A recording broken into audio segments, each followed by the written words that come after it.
Panibagong chapter na naman po, another few years as a solid kapuso. Makakahinga na po ako ng maluwag, makakatulog na po ng mahimbing kasi at least hindi na po ako kailangan mag-isip or mag-worry para sa kumbaga next steps or next chapter ng aking career. So, of course, to say that I'm grateful is an understatement.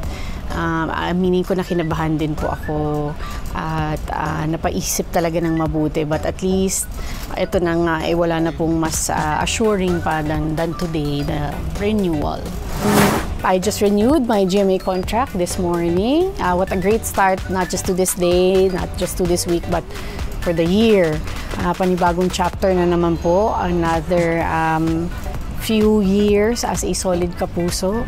So wala nang masasaya pa sa Carla ng ngayong araw na to dahil mapapagpatuloy ko pa yung aking pagiging solid kapuso ko at pwede na ako makahinga ng mabuti na hindi ako lilipat or what. Dito pa din ako, yehey, gusto pa rin nila ako, parang ganyan. But thank you to all the fans, of course, kasi alam ko kasama ko sila or kasama ko kayo na nagdasal and nag-isip din, nag-worry din, di ba, nag-wonder. But yes, this is it.